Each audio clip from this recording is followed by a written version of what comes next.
សុស្ដីចាស្វាគមន៍មកកាន់កន្លែងថ្មីមួយទៀតហើយទាយមើលថ្ងៃនេះខ្ញុំនាំអ្នកទាំងអស់គ្នាទៅណាមើលផ្លូវចូលគេ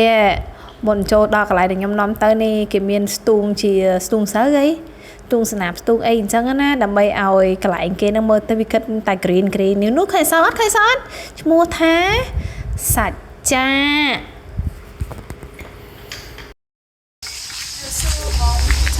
anh xin cho mơ conបង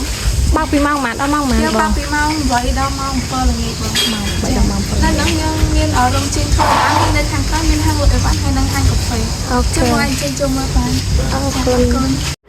ដូចដែលបានស្ដាប់អ្នកណែនាំមិញនៅក្នុងហ្នឹងគាត់មានរោងជាងហាងកាហ្វេរោងដាប់ថ្មមានរោងគំនូត្បាញធ្វើពីផ្ដៅធ្វើពីអីអញ្ចឹងណាឥឡូវយើងចូលទៅមើលតាមមួយនៅក្នុងនេះដំបូងផុតគឺធ្វើចម្លាក់ធ្វើអំពីឈើហើយពេលទៅចូលទៅហ្នឹងពងឃើញបងគាត់ពងដាប់ឈើបងប្អូនមានដាប់ធ្វើដំរីដាប់ធ្វើប្រកេះប្របាទជ័យវរ្ម័នទី7អីអញ្ចឹងណាទៅតាមអ្វីដែលគាត់ពងទៅដាប់នឹងហើយនឹងការកម្មងរបស់ភ្ញៀវដូចគ្នា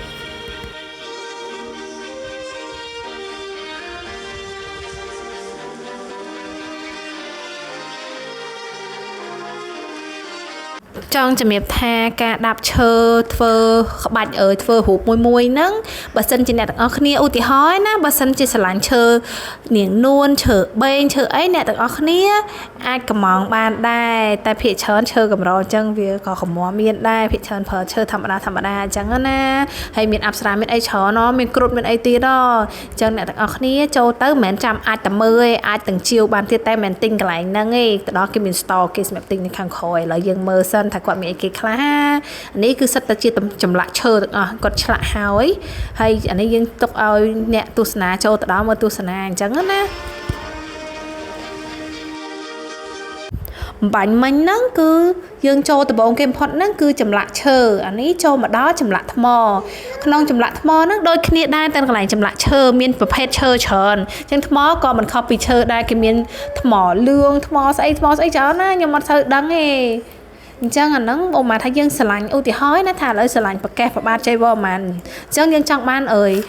ថ្មហ្នឹងជាថ្មពណ៌លឿងឬថ្មពណ៌ក្រហមយើងជំរាបគាត់តាមហ្នឹងបើសិនជាករណីយើងចង់កម្មងយើងអាចកម្មងគាត់តាមហ្នឹងបានឬក៏គាត់មានឆ្លាក់ហើយស្រាប់ក៏យើងអាចទិញតាមហ្នឹងបានដូចគ្នាគាត់បានមកខែផង มันแค่มันបន្លែខោ អាហ្នឹងគេដាប់ហើយមិនគេឈូសហើយបងគេខាត់ហើយ พูดซะมันก็ขัดมาเป็นเมื่อไฟ ចា ខាត់ឲ្យលោមប្រហែលថ្ងៃគាត់ឲ្យជួយ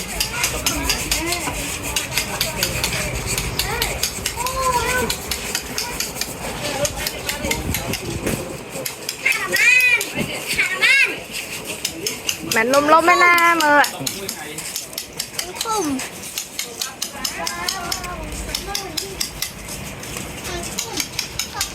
ហូបមួយធ្វើប៉ុន្មានថ្ងៃបង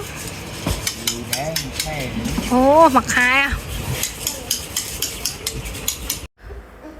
បន្ទាប់មកទៀតគឺតកតងជាមួយនឹងគំនូហើយនឹងការគេហៅគេស្មូនเนาะស្មូនដីឥដ្ឋដីអីធ្វើក្អមធ្វើឆ្នាំងធ្វើអីអញ្ចឹងណាដូចកន្លែងនេះបងស្រីគាត់ពងធ្វើប្រដាប់យើងមិនទិញទៀនក្អមមូលហើយតែមកយើងមិនដុតដាក់វាចូលនៅក្នុងហ្នឹងហ៎មើលនេះធ្វើពីដីឥដ្ឋនេះប្រដាប់ធ្វើមានពងឆ្លាក់នេះអត់ខាង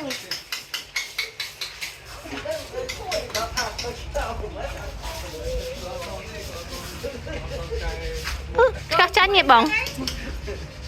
ហើយមកចង់អូដាក់ម៉ូតទុកដាក់តិចណាមកជិះក្រានហ្នឹងមកគេធ្វើជិះក្រានហ្នឹងគាត់ណែ ចក្រាន សុំលេងបានទេ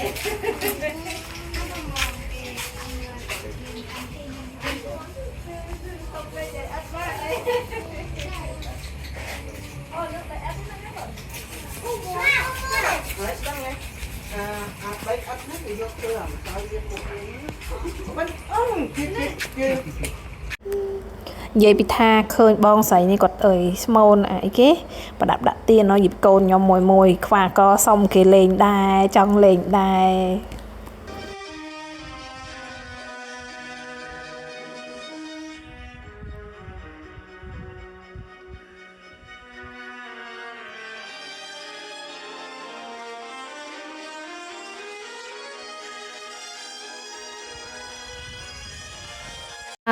មើលស្មូនដើរមើលគំនូសុកមកជួបអាសត្វនេះស្អីគេម្រះប្រៅម្រើមព្រះនេះហាហើយបន្ទាប់មកក៏មានទាមានអីអញ្ចឹងទៅហើយកន្លែងគាត់ស្អាតណាចូលទៅដល់នេះឡើងខៀវហ្មងច្រឡំខៀវបៃតងឡើងស្អាតហើយនេះអាកន្លែងខាងក្រោយអាផ្ទះមួយហ្នឹងគឺផ្ទះកន្លែងគេលក់គ្រឿងដែលគាត់បានធ្វើដោយដៃនៅតាមនៅកន្លែងសច្ចៈហ្នឹងណាតែមុនយើងទៅដល់យើងដើរតាមដំណាក់កាលរបស់គេនេះគឺដល់កន្លែងគេធ្វើវត្ថុធ្វើពីផ្ដៅមានចាអេមានស្អីគេអាហ្នឹងមានកត្រកមានអាម៉ាប់ក្របបាយមានកបោបធ្វើពីផ្ដៅមានច្រើនណាហើយដំណាក់កាលនៃការធ្វើគេមួយពិបាកអាយបងហ្នឹងស្អីគេស្ដៅលពាកអូអាហ្នឹងគេសក់វាចឹងហើយបានឆោតវាលួសឲ្យស្អាតហើយកោសវាឲ្យសអូអាលួសអាសបកណាអស់សិនចាហើយបានកោសវាឲ្យសចាហើយតមកបានសក់វាចាញ់អញ្ចឹងពុះរួចហើយពុះជា2ហើយពុះជា4ហើយយកពោះវាហើយហូតដាក់កាហូតទី1ហូតទី2រួចបានកោរួចបានចេញជាសរសៃទន់ចេះបានធ្វើបានយូរដែរចានេះក្រោយគេណាបងចានេះចុងក្រោយហើយយើងយកមកចាក់ធ្វើជារបស់សម្រាប់អូខេអរគុណបងខ្ញុំបានឡើងយកឡើងបានឡើងណែគេហៅដែរការងារខ្ញុំថាលឿនអើយតែហើយពេលណាក៏បានមែនតែកុំអើយតែលើសពី1អាទិត្យដល់ទេដល់តែក៏មួយហត់ម្ដងមិនសៃមែនបងចាយើងជ្រីកមុនមកជ្រីកសៃហត់3ដងទៀតណាពេលថាយើងហូតឲ្យនៅសម្អាតស្អាតទុកសុខភាពវាបានមួយទៅបងសំណំយ៉ាងតាអត់ហើយនេះគឺជាកន្លែងចុងក្រោយរបស់គេរបស់គាត់គឺកន្លែងកៃដំបាញមានត្បាញកម្មាមានត្បាញសូត្រត្បាញអីដូចគ្នាណាបងប្អូនចង់ជំរាបថាត្បាញនៅហ្នឹងគាត់មានអ្នកដេរនៅហ្នឹងតែម្ដងដេរជាផលិតផលសម្រាប់ចាបន្ទាប់ពីដើរមើលកន្លែងរបស់គាត់មកកន្លែងរួចហើយអានេះចាប់ផ្ដើមថ្ងៃរៀងក្តៅដែរហើយពួកខ្ញុំបន្តទៅមើលហាងលក់អនុស្សាវរីយ៍ដែលធ្វើដោយដៃខាងសច្ចៈនឹងផ្ទាល់ហើយនឹងទៅហាងកាហ្វេនៅជិតនឹងតែម្ដង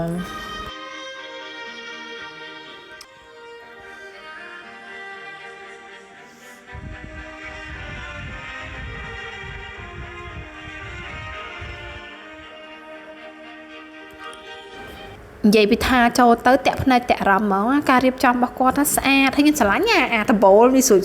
ខ្ញុំមើលទៅស្អាតមែនតើហ្មងណា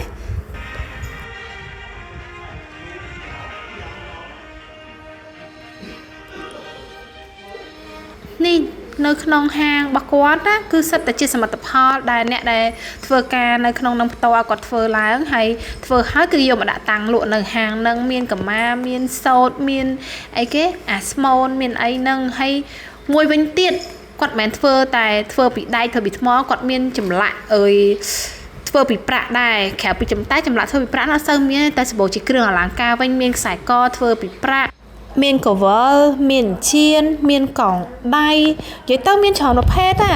បងប្អូនពេលចូលទៅដល់ធានាហ្មងប្រាក់សុទ្ធហើយស្អាតហើយយើងចង់ឆ្លាក់ឈ្មោះឆ្លាក់អីក៏បានដែរហើយខ្ញុំមើលឃើញស្អាតអើយស្អាតតែតន្តិចអត់មានលុយទិញផង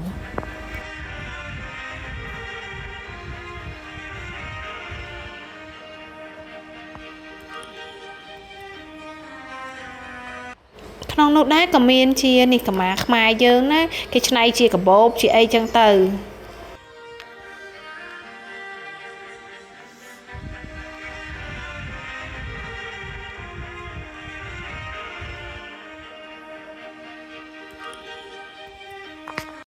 ដូចនេះបងប្អូនអាចដើរមើលតាមមួយផ្នែកគាត់បានរៀបដូចយើងដើរមើលពេលដែលពងចម្លាក់មិនចឹងណាផ្នែកគ្រឿងប្រាក់ក៏ដាក់ផ្សេង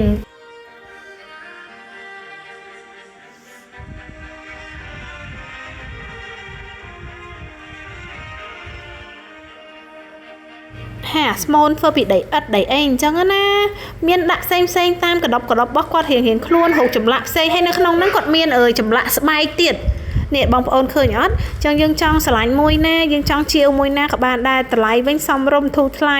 បើសិនជាភ្ញៀវបរទេសវិញគាត់ចូលចិត្តណារបស់អញ្ចឹងស្អាត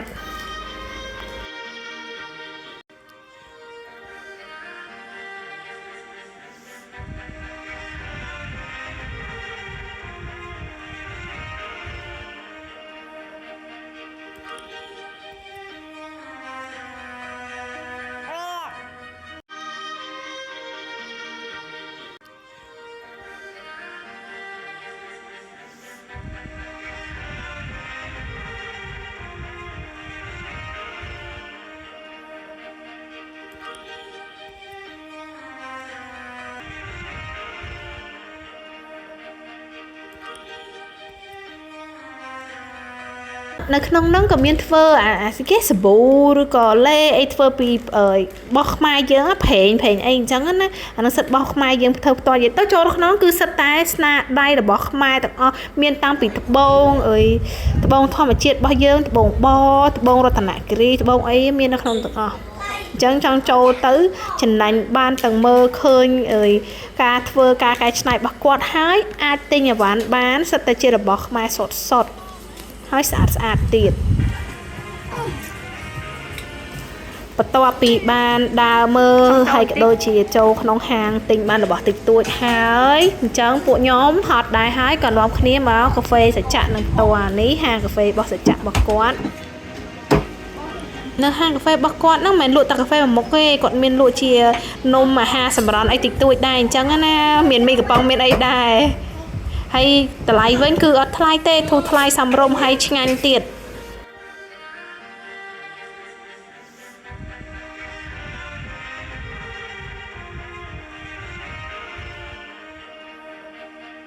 ចង់ជំរាបអ្នកទាំងអស់គ្នាថាក្រៅពីកន្លែងឆ្លាក់កន្លែងធ្វើសិប្បកម្មរបស់គាត់នឹងហើយមានហាងលក់ទំនិញហើយមានហាងកាហ្វេនេះខាងក្រោយនេះគឺជាកន្លែងដែលយើងអាចអង្គុយនៅកន្លែងហ្នឹងហៅគាត់បានមានកញ្ចុះមកថាយើងចង់ញ៉ាំបាយនៅហ្នឹងអីយើងអាចកំងគាត់ទៅគាត់រៀបចំបាយឲ្យយើងនៅហ្នឹងបានដូចគ្នាអញ្ចឹងទៅកន្លែងសច្ចៈមួយចំណេញបានច្រើនបានទាំងទិញអីវ៉ាន់បានទាំងមើលស្នាដៃរបស់